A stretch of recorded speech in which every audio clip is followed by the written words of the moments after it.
नमस्कार, मैं हूं विकास सुखीजा और आप देख रहे हैं अब तक टाइम। दोस्तों, आपको बता दें, करनाल में कांग्रेस ने कार्यकर्ता सम्मेलन बुलाया है और चुनावों को लेकर कार्यकर्ताओं का धन्यवाद भी किया गया है। आपको बता दें, इस सम्मेलन के अंदर खास तौर पर पहुंचे हैं हरियाणा के पूर्व मुख्यमंत्री और सीएलपी लीडर भूपेंद्र सिंह हुड्डा। उन्होंने आज यहां पर जोरदार बैटिंग करते हुए विधानसभा चुनाव के लिए कार्यकर्ताओं को कमर कसने के आदेश जारी कर दिए हैं। उन्होंने एक एजेंडा भी बताया है कि कांग्रेस आने वाले दिनों में लोगों के फायदे के लिए बहुत लाभकारी योजनाएं लेकर आने वाली है। सीधा ले चलते हैं आपको कार्यक्रम के अंदर। आप देख सकते हैं काफ़ी संख्या में यहां पर कांग्रेस के कार्यकर्ता पहुंचे हुए हैं और इस मौके पर हम आपको सुनवाते हैं भूपेंद्र सिंह हुड्डा का क्या कहना है। दोस्तों, हम चाहेंगे आप इस खबर को ज़्यादा से ज़्यादा शेयर कर देना। आज के इस कार्यकर्ता सम्मेलन की अध्यक्षता कर रहे हमारे हरियाणा प्रदेश कांग्रेस कमेटी के अध्यक्ष, जिनकी अभी आपने विचार सुने,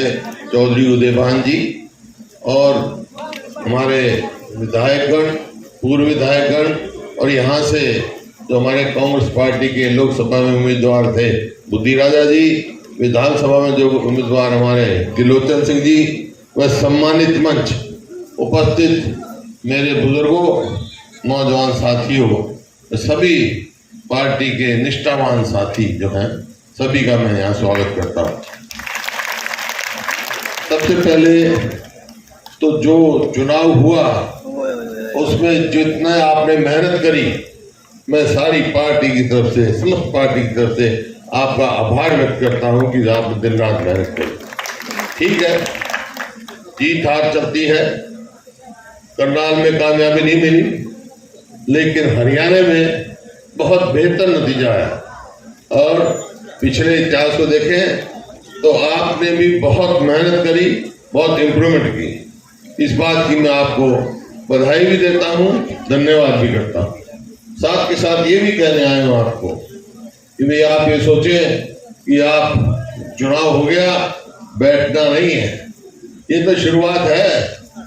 लड़ाई तो आगे है भाई, असली लड़ाई तो आगे है।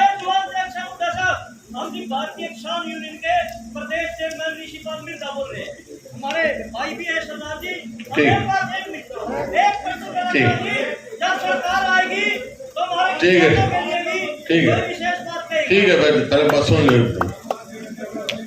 तो ये बैठना नहीं है, तो ये सोचो बैठ गए, ना रुकना है ना झुकना है, समझे, बढ़ते जाना है और अपना जो निशाना है वो पूरा करना है। भाई एक मिनट खोकर साहब, बीच में नारे मत मारो, 5 मिनट में बोलूंगा, बहुत देर से बैठे लोग। ये आपको हर बात घर घर पहुंचानी है। 2 काम करने हैं आपने, जैसे हमारे अध्यक्ष जी ने कहा। एक तो ये कि जो भाजपा सरकार है 10 साल से यहाँ हरियाणा में सरकार करी है, इसने क्या किया, इसने हरियाणा को पीछे धकेल दिया हर वर्ग के साथ। ये इनकी विफलताएं घर घर तक पहुंचानी, इनके झूठे वादे, झूठी बातें, झूठे काम घर घर तक पहुंचाने। जो भ्रष्टाचार इस सरकार में हुआ है, ये घर घर तक पहुंचाना है। दूसरा काम क्या करना है, जो 10 साल कांग्रेस के काम थे वो इनका तोड़ना है, वो घर घर तक पहुंचाना है। और दूसरा, आगे क्या करने जा रहे हैं वो घर घर तक पहुंचाना, जब आपकी कामयाब होगी लड़ाई।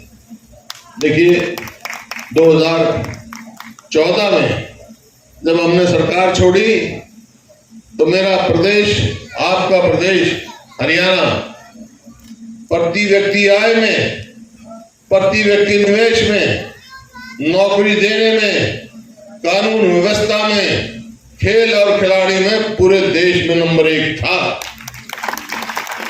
और इस 10 साल में इन्होंने कहां पहुंचा दिया? किस चीज में नंबर 1 हम? बेरोजगारी में पूरे देश में नंबर 1 हम। पूरे देश में बेरोजगारी में नंबर 1 है। और एक मिनट भाई, मैं बोल रहा हूं,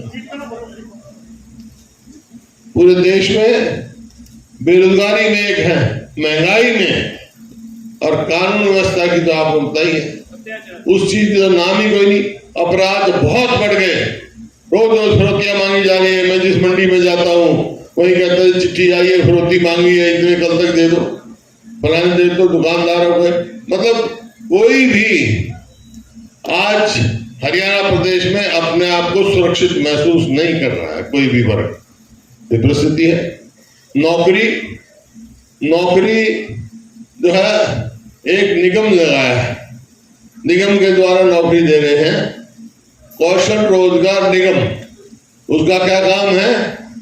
कच्ची नौकरी देना। ना तो उसमें कोई मेरिट है, ना कोई उसकी पे रिजर्वेशन है, ना पक्की नौकरी है, ना पेंशन है। जब मर्जी लगा लो, जब मर्जी निकाल दो। भ्रष्टाचार का अड्डा बना हुआ है, उसका एमडी भी पकड़ा गया। इतना भ्रष्टाचार है और नतीजा ये हुआ कि आज हरियाणा में 2 लाख पक्की नौकरियां खाली पड़ी हैं। ये परिस्थिति है। आज अस्पताल में जाओ तो डॉक्टर नहीं, स्कूल में जाओ तो मास्टर नहीं, दफ्तर में जाओ तो कर्मचारी नहीं। कि सरकार का क्या काम है? शिक्षा, स्वास्थ्य, जब भी तो आगे बढ़ेंगे। और खेल और खिलाड़ियों का आपने देखा, जो हमारी बेटियां, पहलवान बेटियां, जिन्होंने पूरे दुनिया में नाम कमाया, हरियाणा का नाम रोशन किया, उनको किस प्रकार से जंतर मंतर पे घसीटा गया, आज तक भी उनको न्याय नहीं मिला। तो कौन सा वर्ग? इनका वायदा था कि 2022 तक हम किसान की आमदनी दुगनी करवाएंगे। आमदनी तो दुगनी नहीं कराई, लेकिन लागत कई गुना बढ़ा दी। 2014 में डीजल का क्या भाव था, खाद का क्या भाव था, कीटनाशक दवाई का क्या भाव था, आप समझते हैं। आज क्या भाव है, आज कहां पहुंच गया। आज मंडी में किसान जाता है तो उसको एमएसपी भी नहीं मिलती, उसको बीमे की वो भी नहीं मिलती, प्रीमियम प्राइवेट वो इंश्योरेंस करा रखी है, वो पैसा कमा रहे हैं, किसान से प्रीमियम काटते हैं। तो इस प्रकार से माहौल बना है, हर वर्ग इससे परेशान है। तो आज आपको ये बात घर तक पहुंचानी। सवाल, आपकी सरकार आ गई हरियाणा में तो आप क्या करोगे? वैसे तो मैनिफेस्टो तैयार हो रहा हमारा, जैसे उदयमान जी ने कहा, हमारे अध्यक्ष जी ने, लेकिन 5-6 मोटी मोटी बातें जो पार्टी फैसला कर चुकी है कि हम क्या करेंगे। भाई हमारी सरकार आएगी तो हम पहला काम करेंगे, अपने बुजुर्गों की पेंशन 6,000 रुपए करेंगे और 300 यूनिट बिजली जो है वो महंगाई का बहुत बड़ा कारण है, बहुत बड़े बड़े बिल आते हैं, 300 यूनिट बिजली फ्री देंगे। आज ये मेरी बहन में बैठी है, ये सब जो है आजकल गैस पे खाना पकाते हैं। 400 रुपए था 2014 में गैस के सिलेंडर का भाव, आज हो गया 1000 से ऊपर 1200। हमारी सरकार आएगी तो गैस का सिलेंडर 500 से ज्यादा का नहीं बिकेगा। कर्मचारियों के साथ जैसे व्यवहार हो रहा है कि भाई हमारी सरकार आएगी तो हम ओल्ड पेंशन स्कीम लागू करेंगे।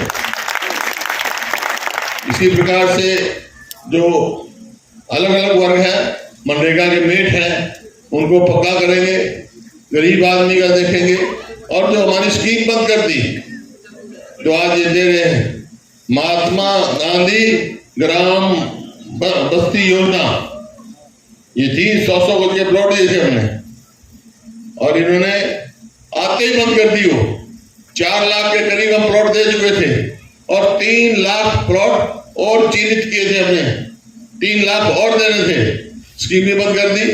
अब वो जो कब्जे नहीं मिले थे 5-7 हजार प्लॉटों के, किसी कारण से कहीं पंचायत का झगड़ा था, उनको दिखा रहे हैं पोजीशन, झूठा दिखा रहे हैं। स्कीम कहाँ चलेगी? महात्मा गांधी ग्राम बस्ती योजना की कोई स्कीम इन्होंने चालू नहीं की है, लोगों को बहका रहे हैं। तो हमारे को भटकना नहीं है, भटकना चाहते हैं। तो ये तो हमारी सरकार आएगी तो भाई वो स्कीम दोबारा लागू करेंगे 100 गज के प्लॉटों की, और साथ 2-2 कमरे का मकान भी बना के देंगे गरीब आदमी को। और जैसा हमारे मैनिफेस्टो में है केंद्र के में, वहां तो सरकार बनी नहीं, लेकिन जो हमारे मैनिफेस्टो में था किसान की MSP के जो है लीगल गारंटी देंगे, हम इस बात की लड़ाई लड़ेंगे, इनको मजबूर करेंगे सरकार को कि किसान को लीगल गारंटी दें। तो इस प्रकार से है ये बात है। ये इस प्रकार से वही तो बात ले जानी है आपको घर घर। भाई इन्होंने क्या कर रखा है, परिवार पहचान पत्र, क्या काम है भाई उसका? उसका नाम है परमानेंट परेशानी पत्र। काय का परिवार पहचान? प्रॉपर्टी ID, मेरी फसल मेरा ब्यौरा। अरे किसान की फसल आई पड़ी है, फसल निकली पड़ी है, मंडी में ले जाना चाहता है, लेकिन इंतजार देखा तेरा नंबर कब नंबर आएगा, इतने में ऊपर से बारिश हो जाती है, उसका फसल खराब हो जाती है। यही तो मंडियां थी, यही किसान थे। अपनी फसल होते ही हमारे टाइम में सीधा मंडी में ले जाता था और MSP मिलती थी जो भी भाव था, किसी की एक फसल का बताओ ना मिली। तो इस प्रकार से जो ये चला रखे ना पोर्टल, जो जन विरोधी पोर्टल है, वो सारे आते ही हम इन पोर्टल को चलता करेंगे, और जो जनहित के पोर्टल है वही चलेंगे। तो ये आपके सामने और बहुत सारे काम करने हैं, हमारे मैनिफेस्टो आ जाएगा।